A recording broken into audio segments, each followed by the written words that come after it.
I now give the floor to His Excellency Antony Blinken, Secretary of State of the United States. Mr. President, thank you for convening this ministerial and for convening this council. And thank you very much, Special Coordinator Wennesland, Deputy Special Coordinator Hastings, for your important briefings. Mr. Secretary General, we're grateful for your leadership in this incredibly challenging time, particularly in helping get humanitarian aid to civilians in Gaza. And to the entire UN team, their incredible bravery, their dedication, all of those who continue to serve in some of the most difficult circumstances imaginable, we express our gratitude and our admiration. I'm here today because the United States believes that the United Nations, and this Council in particular, has a crucial role to play in addressing this crisis. Indeed, we put forward a resolution that sets out practical steps that we can take together toward that end. The resolution builds on many elements of the text that Brazil put forward last week. It incorporates substantive feedback that we received from fellow Council members over recent days. It also draws heavily on the views that I heard firsthand from partners across the region after Hamas's appalling attack on October 7th, views that the United States shares. First, we all recognize the right and indeed the imperative of states to defend themselves against terrorism. That's why we must unequivocally condemn Hamas's barbaric terrorist attack against Israel. Babies riddled with bullets, young people hunted down and gunned down with glee, young people beheaded, families burned alive in a final embrace, parents executed in front of their children, children executed in front of their parents, and so many taken hostage in Gaza. We have to ask, indeed it must be asked, where is the outrage? Where is the revulsion? Where is the rejection? Where is the explicit condemnation of these horrors? We must affirm the right of any nation to defend itself and to prevent such horror from repeating itself. No member of this Council, no nation in this entire body could or would tolerate the slaughter of its people. As this Council and the UN General Assembly have repeatedly affirmed, all acts of terrorism are unlawful and unjustifiable. They're unlawful and unjustifiable whether they target people in Nairobi or Bali, in Luxor, Istanbul or Mumbai, in New York or Kibbutz Berry. They're unlawful and unjustifiable whether they're carried out by ISIS, by Boko Haram, by Al-Shabaab, by Lashkar-e-Taiba, or by Hamas. They're unlawful and unjustifiable whether victims are targeted for their faith, their ethnicity, their nationality, or any other reason. And this Council has a responsibility to denounce member states that arm, that fund, and train Hamas, or any other terrorist group that carries out such horrific acts. Let's not forget that among the more than 1,400 people that Hamas killed on October 7th were citizens from more than 30 UN member states, including many of the members around this very table. The victims included at least 33 American citizens. Every one of us has a stake. Every one of us has a responsibility in defeating terrorism. Second, we all agree on the vital need to protect civilians. As President Biden has made clear from the outset of this crisis, while Israel has the right, indeed the obligation, to defend itself, the way it does so matters. We know Hamas does not represent the Palestinian people, and Palestinian civilians are not to blame for the carnage committed by Hamas.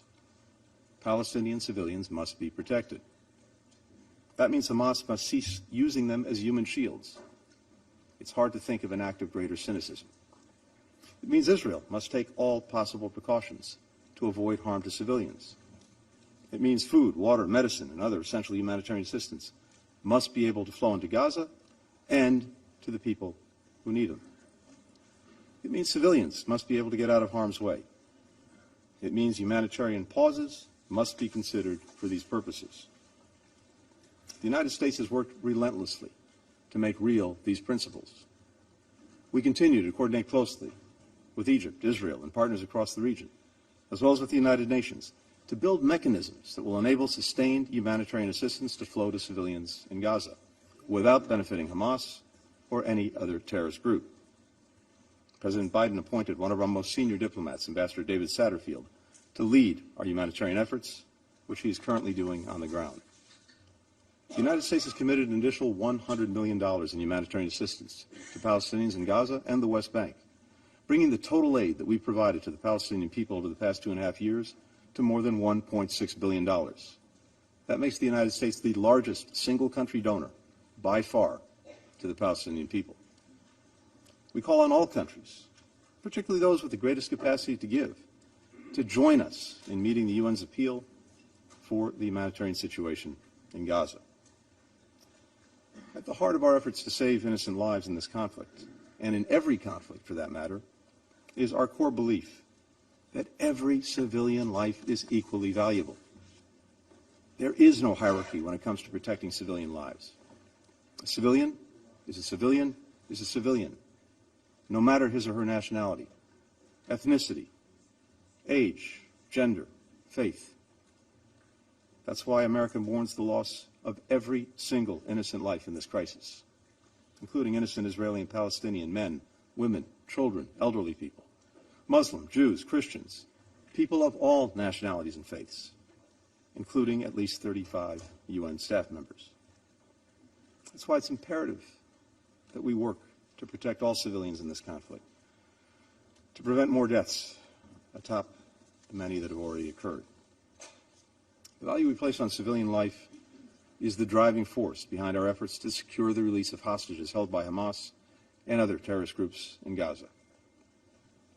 I, as others have, had the occasion to meet with families of those missing and suspected to be in the hands of Hamas on my recent trip. Several, as you know, are in this room with us today. None of us can imagine the nightmare they're living, something no family should have to endure. Their loved ones must be released immediately, unconditionally, and every member of this council, indeed, every member of this body, should insist on that, insist on that, insist on that. We're grateful to Qatar, to Egypt, to the ICRC for helping secure the release of 4 of Hamas's hostages. But at least 200 more, and again, from many of our nations, are still in the grip of Hamas. So, again, I implore every member here, use your voice, use your influence, use your leverage to secure their unconditional and immediate release. Third, we're all determined to prevent this conflict from spreading. This goes to the principal responsibility of the Security Council, maintaining international peace and security. A broader conflict would be devastating, not only for Palestinians and Israelis, but for people across the region and indeed around the world. To that end, we call on all member states to send a firm, united message to any state or non-state actor that is considering opening another front in this conflict against Israel, or who may target Israel's partners, including the United States. Don't throw fuel on the fire. Members of this council, and permanent members in particular, have a special responsibility to prevent this conflict from spreading.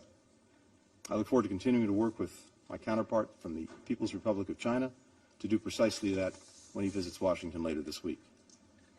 Now, it is no secret to anyone in this room or on this council that for years, Iran has supported Hamas, Hezbollah, the Houthis, and other groups that continue to carry out attacks on Israel. Iranian leaders have routinely threatened to wipe Israel off the map. In recent weeks, Iran's proxies have repeatedly attacked U.S. personnel in Iraq and Syria, whose mission is to prevent ISIS from renewing its rampage. So, let me say this before this Council, and let me say what we've consistently said to Iranian officials through other channels. The United States does not seek conflict with Iran. We do not want this war to widen.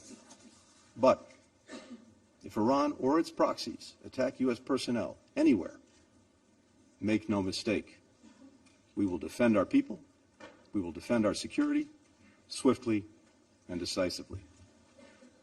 To all the members of this Council, if you, like the United States, want to prevent this conflict from spreading, tell Iran, tell its proxies, in public, in private, through every means, do not open another front against Israel in this conflict. Do not attack Israel's partners. And we urge members to go a step further.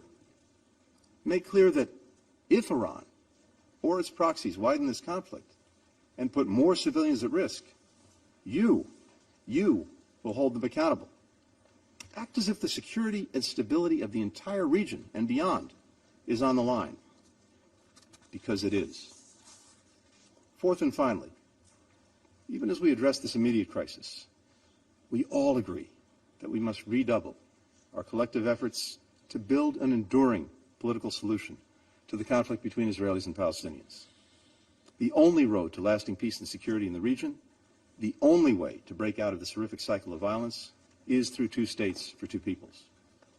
As President Biden has underscored from day one, Palestinians deserve equal measures of security, of freedom, of justice, of opportunity, of dignity. And Palestinians have a right to self-determination and a status of their own. Now, we have no illusions about how hard it will be to achieve a two-state solution. But as President Biden has said, we cannot give up on peace. Indeed, it's precisely in the darkest moments, like this one, that we have to fight the hardest to preserve an alternative path, to show people making it real, improving their lives in tangible ways is possible. Indeed, it's necessary. We've heard many countries express support in recent weeks for a durable political solution. Our message today is this: help us build that solution. Help us prevent the spread of war that will make two states and broader peace and security in the region even harder to achieve. Members of this Council, we stand at a crossroads. Two paths lie before us. The difference between them could not be more stark. One is the path offered by Hamas. We know where it leads: death, destruction, suffering, darkness. The other is the path toward greater peace, greater stability, greater opportunity, greater normalization and integration. A path toward people across the region being able to live, to work, to worship, to learn, side by side. A path toward Palestinians realizing their legitimate right to self-determination and a state of their own.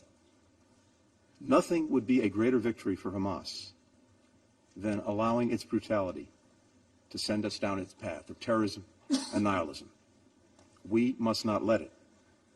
Hamas does not get to choose for us.